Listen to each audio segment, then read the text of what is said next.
গণভোটে সাধারণ জনগণের সংখ্যাগরিষ্ঠ ভোটের ভিত্তিতে যদি হ্যাঁ জয়যুক্ত হয় তবে বাংলাদেশের সংবিধান থেকে বিসমিল্লাহ শব্দটি উঠে যাবে। অবাক হচ্ছেন? এমন মন্তব্য সামাজিক যোগাযোগ মাধ্যম ফেসবুকে এখন হরহামেশাই ঘুরে বেড়াচ্ছে।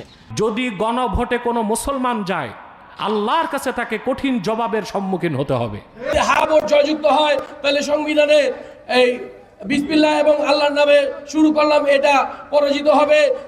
তবে কি সত্যিই বাংলাদেশের সংবিধান থেকে বিসমিল্লাহ শব্দটি মুছে ফেলা হতে পারে? এই বিষয়ের বিশ্লেষণ জানাবো আজকে আপনাদেরকে।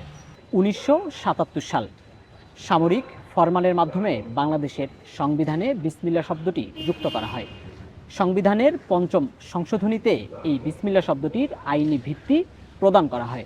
অন্তর্বর্তীকালীন সরকার সংবিধানের বিভিন্ন বিষয় সংশোধনের জন্য একটি কমিশন গঠন করেছিল, যেই কমিশনের নাম সংবিধান সংস্কার কমিশন।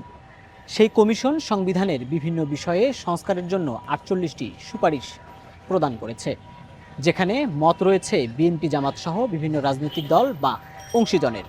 এছাড়াও সেই সংস্কারে মত রয়েছে দেশের সংখ্যাগরিষ্ঠ সাধারণ নাগরিকের, কেননা সংস্কারের সেই বিষয়গুলো সরাসরি উন্মুক্ত ছিল ওয়েবসাইটে, যেখানে জনগণ সরাসরি তাদের মতামত প্রদান করতে পেরেছেন।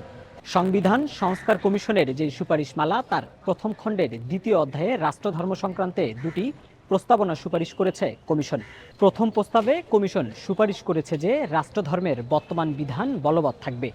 এতে অংশীজন সংখ্যাগরিষ্ঠ মতামত প্রদান করেছেন। দ্বিতীয় প্রস্তাবনায় সংস্কার কমিশন সুপারিশ করেছে যে সংবিধানের শুরুতে বিসমিল্লাহির রহমানির রহিমের সাথে এর যে বাংলা অর্থ সেটিও সংযুক্ত করা হোক। অর্থাৎ সংবিধান সংস্কার কমিশন রাষ্ট্রধর্ম ইসলামকে অপরিবর্তিত রাখার এবং সংবিধানের শুরুতে বিসমিল্লাহ শব্দটি রাখার পক্ষেই মত দিয়েছেন। একটি চক্র কিংবা একটি গোষ্ঠী গণভোটকে প্রভাবিত করার জন্য গণভোটে হা জয়যুক্ত হলে সংবিধান থেকে বিসমিল্লাহ শব্দটি উঠে যাবে এমন প্রচারণা চালাচ্ছে। ইতিমধ্যেই এই বিষয়ে প্রধান উপদেষ্টার কার্যালয় থেকে দেশবাসীকে সচেতন করা হয়েছে। লোটাস আহমেদ, নয়া দিগন্ত, ঢাকা।